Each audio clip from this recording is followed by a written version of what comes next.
یہ بتائیے گا کہ یہ جو آصف مشیر چودھری صاحب نے بات کی، اصولی طور پر بات درست ہے کہ ججوں کی تعیناتی کا جو طریقہ کار ہے اس کو بہتر کیا جاتا، جو نہیں کیا گیا.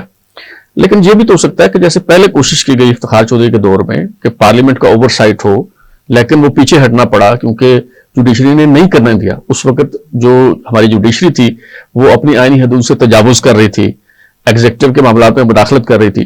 تو ہو سکتا ہے کہ یہ ایک دفعہ ان سے اختیار واپس لے کے کل کو دوبارہ اس پہ کوئی بات ہو تو یہ اسی طرح ہو جائے کہ جس طرح سی ایس ایس کا امتحان ہوتا ہے، کوئی جج مقابلے کا امتحان پاس کر کے آئے، اس کا انٹرویو ہو اور یہ طریقہ کار بہتر ہو جائے.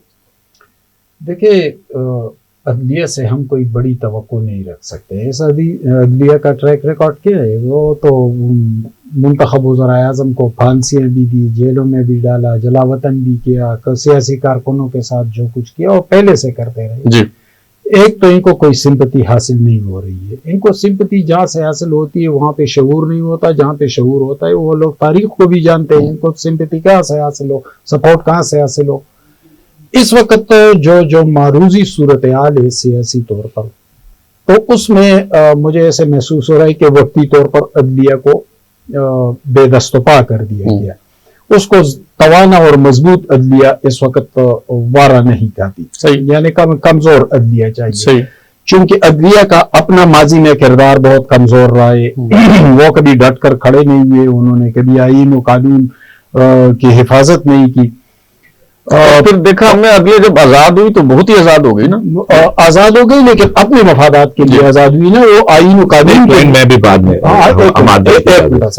وہ آئین و قانون کے لیے تو آزاد نہیں ہوئی، آزاد ہو گئی. آئین و قانون سے آزاد ہو گئی اپنے مفادات کے لیے. جہاں ان کے اپنے معاملات آئے تو وہاں پر وہ یہ جس طرح ابھی ہم بات کر رہے تھے جسٹس منصور علی شاہ صاحب اور جسٹس اطہر من اللہ کے حوالے سے، یعنی جو کچھ ہوتا رہا اس وقت تو کچھ بھی غیر آئینی دکھائی نہیں دیا ان کو. اسی عدالت میں یہ دونوں بیٹھے ہوئے تھے جب گڈ ٹو سی یو کے معاملات چل رہے تھے، جب ہائے رافعہ کے معاملات چل رہے تھے، جب ثاقب نثار کے بدنام زمانہ معاملات چل رہے تھے. اس وقت تو ان کو کچھ دیکھیں، انہوں نے ہمیشہ اپنے مفادات کی جنگ لڑی ہے، آئین و قانون کی جنگ نہیں لڑی ہے. اب اگر ان کو کمزور کیا گیا تو ان کی حمایت میں بھی کوئی نہیں آ رہا ہے. یعنی اس وقت ہم کوئی لہر تو نہیں دیکھ رہے. جس طرح افتخار چودھری وہ لوگوں کو ایک امید دکھائی دی تھی کہ شاید افتخار چودھری یہ بڑے جرمن اور بڑے دلیر جج کھڑے ہو گئے، لوگ ان کے ساتھ کھڑے ہو گئے. لیکن پھر بعد میں بھیت کھل گیا کہ وہ افتخار چودھری تو ان سے بھی 2 قدم آگے تھے. اب لوگ ذرا سیانے ہو گئے ہیں، ان کو پتہ ہے اب جو کچھ ان کے ساتھ ہو رہا ہے. لوگ کہتے ہیں کہ ہونے دے، ہمارا کیا ہے اس سے. اب وقتی طور پر تو جو اسٹیبلشمنٹ کی قوت تھی اس میں تو عدلیہ برابر کی حصہ دار تھی. جس طرح سے بات کر رہے تھے یا آپ بات کر رہے تھے کہ ان کو تو مالی لحاظ سے، وسائل کے حوالے سے، سروسز کے حوالے سے، اپنے بیٹوں، دامادوں، بھانجوں، بتیجوں، چیمبرز، یہ تمام لانے کے حوالے سے جس طرح ان کے لیے ٹریک بنایا گیا، ہر حوالے سے سیف کیا گیا تھا. اس لیے سیف کیا گیا تھا کہ وہ اسٹیبلشمنٹ کا ایک پلر تھے.